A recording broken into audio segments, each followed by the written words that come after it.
In modern racing, the winner is decided before the race begins. And before you dive into a conspiracy theory, I'm talking about racing strategy. The planning and research that goes into race preparation has its roots all the way back in the early days of organized racing.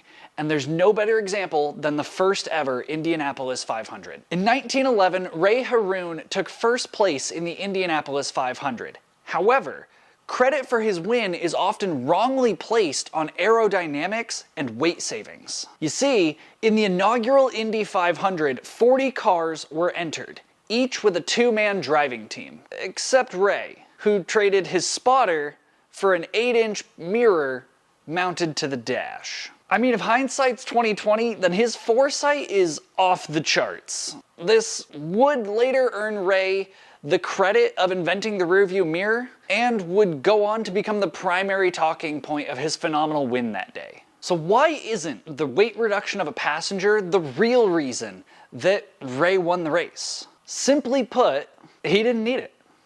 Because Ray was running a completely different race than everyone else that day. Due to his nature as a tinkerer, his friends called him the Little Professor. However, in this case, I think he should be dubbed the strategist. Having researched and planned ahead, all he had to do was trust in his own strategy. But what was that strategy? Ray Harroun had been actively driving and designing race cars for years, and he had spent enough time rubbing elbows with experts that he started asking the right questions. You see, the Indianapolis Speedway received a paved surface in 1909 utilizing 3.2 million red bricks, earning the track its moniker, the Brickyard. These bricks went miles in improving the safety of the track, but proved devastating on the tires of the day, something Ray had learned firsthand from his previous races. Reaching out to Firestone directly,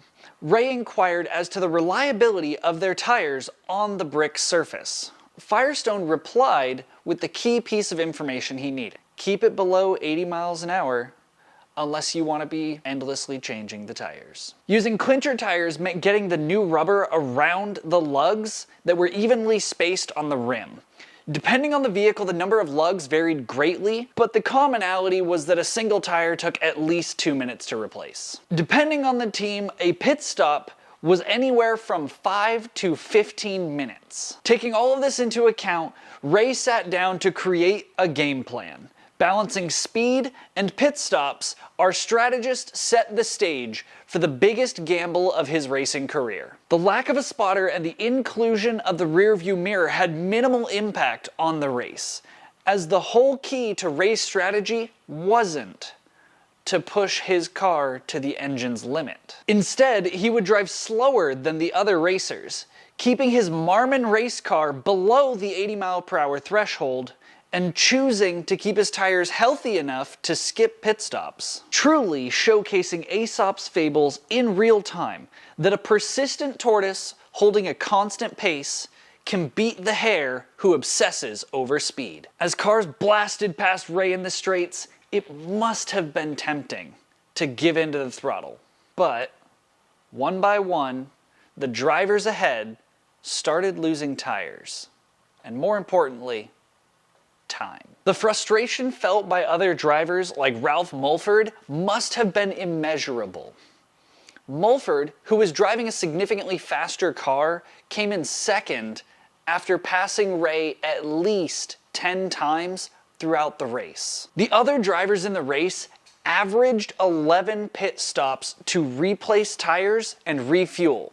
And Ray's strategy really started to shine. Over the 500-mile race, our strategist only stopped for tires 4 times, executing the final part of his strategy, as each time he only replaced the right rear tire. Research, preparation, and determination delivered the win to Ray Harroun on May 30th, 1911. Researching the implications for the new track surface and asking the right questions, Ray correctly identified the shortcomings of the cars of the day, finding the limit of the technology available at the time. Preparing a game plan to capitalize on the information available, Ray devised a way to offset the required reduction in speed by leveraging physics. Taking only left-hand turns in a rear-wheel drive car, he intentionally replaced only the tire taking abuse. And perhaps the hardest part,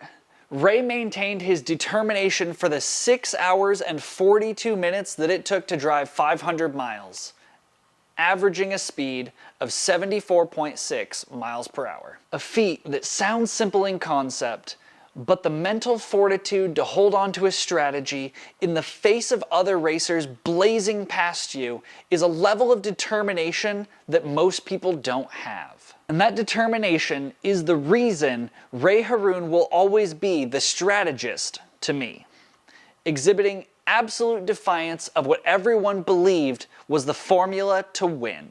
Thanks everybody for watching. If you liked the video, go ahead and smash that like button. Let me know down in the comments if there's any other stories you want me to cover. And don't forget to subscribe, and I'll see you guys in the next one.